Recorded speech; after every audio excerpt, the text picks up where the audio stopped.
Buenas tardes, compañeras, compañeros. Bueno, el agradecimiento también. Lo pasamos muy agradecido. Bueno, a mí me toca hablar de la importancia del pensamiento nacional en contraposición al pensamiento colonizado. Ricardo Carpani, el artista Ricardo Carpani, el compañero Carpani, él aseguraba que Latinoamérica y la Argentina es una semicolonia que está detenida en su desarrollo por la acción del imperialismo.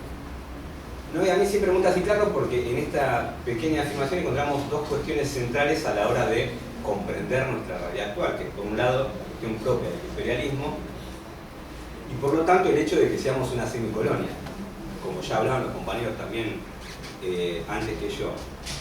El tema es que en la discusión pública o en la discusión general, cuando hablamos de imperialismo, se lo toma desde una perspectiva ideológica, desde un posicionamiento, no se lo toma como algo objetivo, algo concreto que nos afecta de manera directa en nuestro día a día, sino es algo más abstracto, una discusión más ideológica, al menos así se toma en la discusión general, y ni hablar del hecho de que seamos una semicolonia, lo explicaba muy bien el compañero de Rosario, y esto en la discusión pública no se da. Uno habla de semicolonia, eso es un comunista extremo, eso del siglo pasado, no está en el debate diario. Y no me quiero poner el psicólogo, pero como todo problema en la vida, a la hora de resolverlo, o al menos abordarlo, tenemos que entender que lo tenemos. Entonces esto no es casualidad que no esté en el debate público y solo en algunos sectores específicos. Porque como sabemos, bueno, lo decían antes que yo, ¿no? Que a diferencia de la semicolonia, en las colonias la dominación se da por una cuestión de fuerza, ¿no? Por el poder coercitivo. Y en las semicolonias hay mecanismos más complejos, más quirúrgicos. Esta política invisible de la que hablaba Scalabrini y Ortiz. Y el económico, como hablaron también hace un rato, la deuda externa es un ejemplo específico de cómo se condiciona, ¿no?, la soberanía de los países, pero hay distintos mecanismos, pero hay uno, que es el que me voy a detener yo, que creo que es el que lo sostiene a todos, que es lo que nosotros denominamos la colonización pedagógica, ¿no? Que es lo que hace que, por ejemplo, nuestros gobiernos cuenten públicamente en conferencia de prensa que han tomado determinada política económica por orden del Fondo Monetario Internacional. Uno entiende la influencia política, el poder, pero no pasa absolutamente nada. Se dice públicamente y algunos se indignarán más, otros se indignarán menos, pero pasa como algo natural. Y esto ocurre no porque somos todos idiotas o la gente no se da cuenta, sino porque la colonización pedagógica es muy profunda en países como el nuestro. Países como el nuestro y Latinoamérica en general, ¿no? Y yo me acordaba de Jauretche, porque por ejemplo, hace unos días, la semana pasada específicamente, el Instituto de Geografía y Estadística de Brasil presentó un nuevo planiferio, un nuevo mapamundi, que acá lo habrán visto, que está Brasil en el centro del mundo. Y esto lo planteaba Arturo Jauretche. Bueno, a Lula lo tuiteó, puso, digamos, sintetizó la idea del mapa en una sola frase, que la Tierra es redonda. Es decir, no hay un centro de la Tierra, digamos, ellos se pusieron en el centro del mundo como corresponde.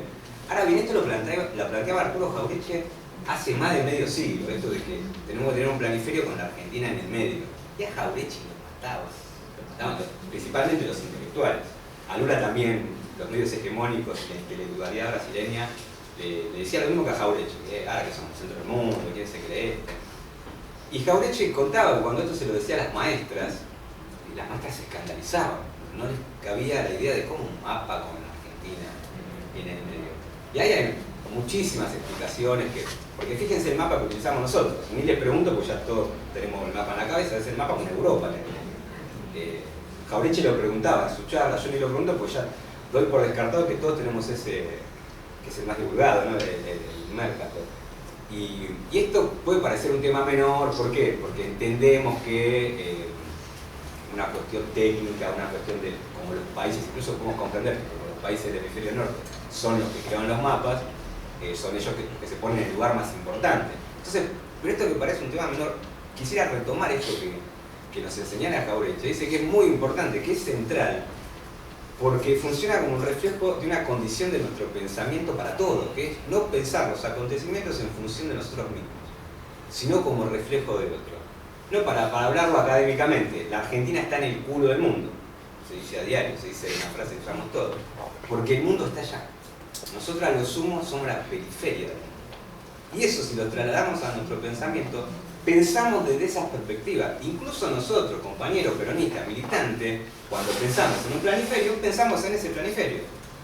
O sea, todos estamos con la coordinación pedagógica, nos lleva a todos. Por eso, ahí la importancia de pensar en nacional, ¿no? Que es un pensamiento anclado que parte de nuestra propia realidad, del conocimiento de nuestra propia realidad, es decir, que somos una semicolonia, y que aborda todas las cuestiones de una perspectiva propia en función de nuestros propios intereses. De ahí que Jauretche lo sintetizara también, ¿no? De que lo nacional es universal visto por nosotros. Por eso yo siempre digo lo mismo, ¿no? Que en países como la Argentina pensar en nacional no es una opción ideológica o una opción política. Directamente no es una opción. Es una necesidad concreta en base a las condiciones que tenemos como país semicolonial. ¿Y qué es lo que debemos hacer? Militar el pensamiento nacional, digamos. Porque el pensamiento colonial se encuentra en todas las esferas de la sociedad. En el deporte, en la literatura, ni hablar, en el cine, digamos, en todos lados. Entonces, esto es fundamental en el campo nacional, militar, pensar en nacional.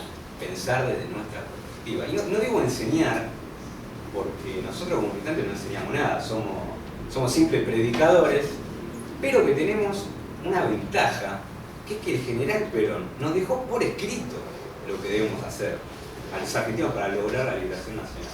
Nos dejó por escrito. Hay que volver a Perón, digamos, hay que volver a Perón. Y volver a Perón no es otra cosa que el pueblo como centralidad de todo.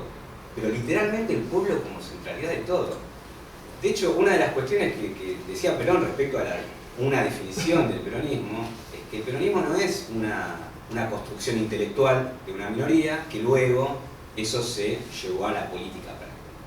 Perón nos decía que el peronismo es el conjunto de ideas y valores que emergen del propio pueblo, el pueblo como centralidad. En el modelo argentino para el proyecto nacional, libro que tenemos que leer todos los días, capítulo muy cortito, es decir, tenemos que repasar todo el tiempo.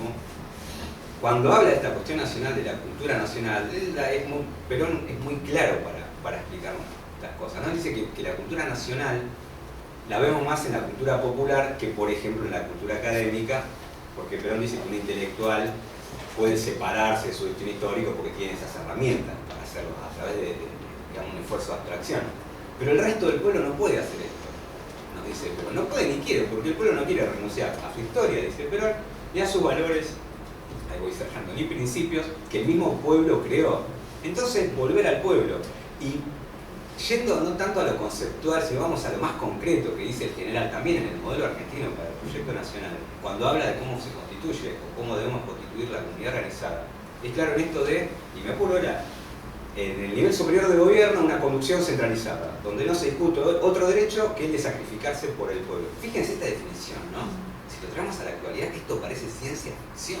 Digo, Perón lo ejecutó, no solo pero hoy parece ciencia ficción. Bueno, me acuerdo, después por supuesto una ejecución descentralizada. Y acá me detengo que tiene que ver con esta cuestión del pensamiento nacional. Y un pueblo libremente organizado, lo dice literal Perón, de la manera que mejor le convenga al pueblo, que mejor le parezca para los objetivos que quiera alcanzar. Perón, no tenemos la fórmula mágica, Perón no nos dio la fórmula que hacer así. El peronismo es cualquier cosa menos dogmático. Sí es claro, el pueblo se organiza libremente, el pueblo. Por eso, a ver, ¿cómo decirlo bien? Cuando algún dirigente baja al barrio a decirnos lo que tenemos que hacer y desconfíen, y digo desconfiemos, estamos nuestros compañeros para hablar de manera correcta, para hablar, o sea, al revés, hay que escuchar, y creo que cuando hoy se habla de autocrítica, en realidad no se habla tanto de autocrítica, algunos compañeros hablan de autocrítica, esta es la principal. El peronismo no es una élite de vanguardistas que le va a enseñar al pueblo cómo debe ser la revolución, sino el pueblo como centralidad de todo, hay que escuchar continuamente al pueblo. Bueno, y para cerrar quiero retomar, ya para cerrar, una enseñanza de John William Cook que creo que en este contexto hay que tener en cuenta, ¿no? En esto de que no hay que cerrarse en cuevas ideológicas porque afuera pueden estar sucediendo cosas importantes y uno enterarse demasiado tarde, o peor aún, no enterarse